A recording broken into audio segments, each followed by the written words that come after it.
How are you ever going to actually know what you like if you're constantly trying to do things for the masses? The masses don't know you.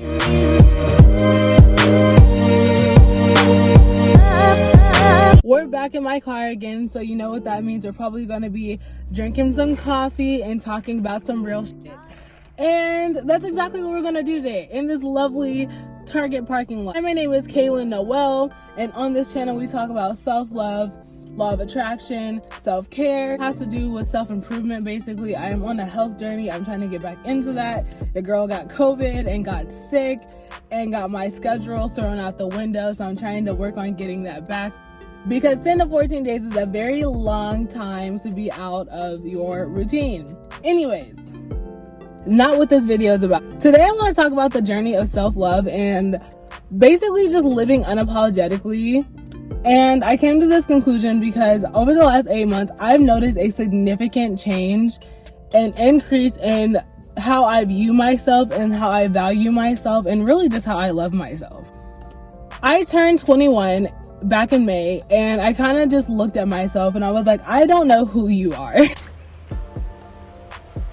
a minute. Who are you?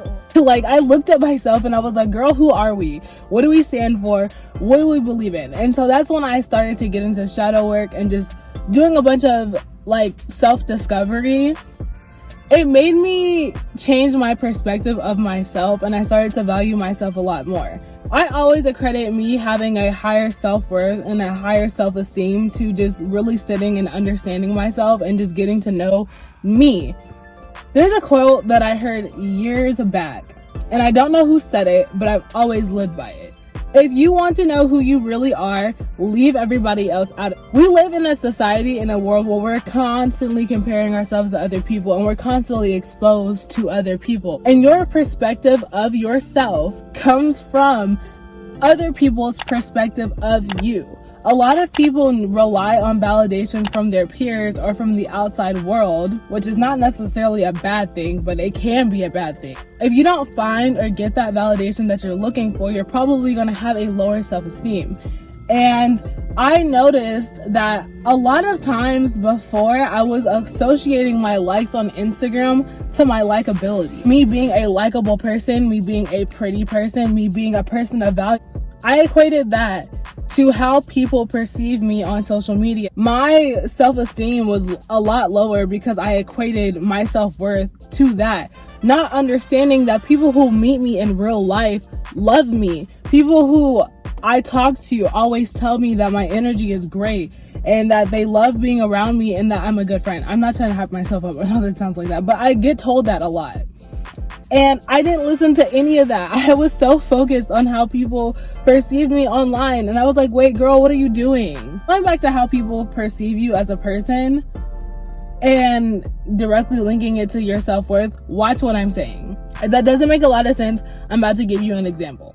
People's perspective of you and how people perceive you is what has you changed to all the things that you don't like about yourself, because you are constantly worried about your insecurities and if other people can see what you're insecure about. When you post something on social media, a lot of times before posting, you're asking yourself, what are they going to think about this outfit? What are they going to think about this picture? What is this post going to tell other people about me? How are they going to perceive me from this post? Are they going to notice that small blemish on the right side of my face below my eye because it's something you notice, and a lot of times people don't even notice that stuff? You're constantly doing things for the approval of other people. She made this excellent today. I will say, when you are going on this journey of self-love, you need to release the desire to please everyone. People are so fixated on being for everybody, which is crazy to me because you don't like everybody. And then, like, there's a post that I posted on my story a long time ago, and it said, stop trying to like everybody because you don't even like everybody. You do not need to be for everybody, just like everybody is not for you, and that's okay. So why not ask yourself, how do I feel about this post? Do I like this post? Not, how is this post going to represent me to other people? I started posting because I like things, and I started posting things because I felt pretty. I started posting things on Instagram because I like them. I started doing things in life because I like them. I bought a longboard because I wanted to learn how to longboard, and not a lot of people that I know do that. And if I was doing things and trying to find hobbies based on things that people approved of, I would never be happy, and you are never going to be happy. How are you ever going to actually know what you like if you're constantly trying to do things for the masses? The masses don't know you. Like, being on a self-love journey forces you to ask yourself constantly if you're doing things that you love. Are you doing things that you enjoy? Are you truly happy? If you're not happy, why are you not happy? I also stopped doing things for other people. Part of the reason why we don't love ourselves enough is because we don't know ourselves enough. And how could you if everything you do is to please other people, and everything that you're doing is for the approval and validation of your peers?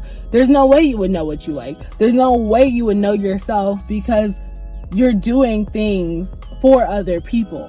Another thing I want to talk about is the crazy thing about actually like developing a higher sense of self-love and self-appreciation, and all the things that I've experienced just in the last month or so.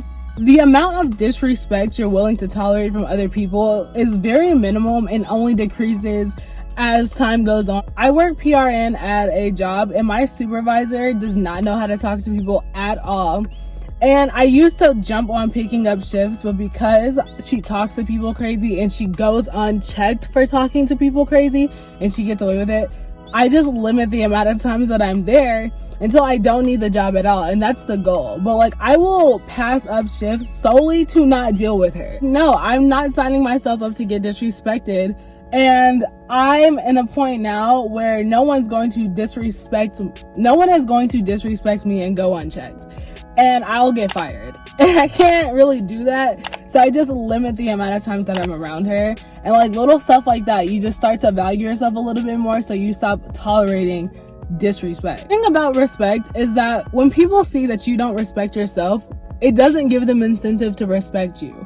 If you are talking bad about yourself constantly, if you are disrespecting yourself, how do you think other people are going to treat you? Start treating yourself with respect, because other people are going to see the standard that you set for yourself and then follow suit.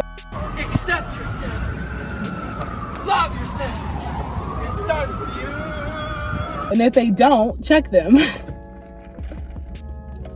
Also, the last thing I want to get into is once you start loving yourself, your confidence is going to grow, and that confidence is going to radiate, because confident people radiate confident energy, and sometimes that energy rubs people the wrong way, and that's okay. Like I said, not everybody is for you. You're not for everybody. And if that confidence rubs them the wrong way, they're just going to have to move around you, and you move around them. I'm so sorry. I'm not changing myself for you. I'm not dimming my light to make you feel comfortable. And that's never start dimming your light, dimming your shine, because other people have not found their shine yet. That's basically all I wanted to say today. It's just like my journey with self-love has been so crazy, and I just wanted to have like a really real conversation about it. I do want to have a real conversation about self-care. I think that self-care is more than getting your nails done and going on shopping sprees. There are not so pretty parts of self-care, and I really want to get into that. It's probably a video that's going to come in the near future. But thank you guys so much for watching my video. Please be sure to like and subscribe to this channel. All my socials will be linked down below. Check out some of my other videos on this channel related to self-care, fitness, all that good stuff. I'll see you guys in the next video.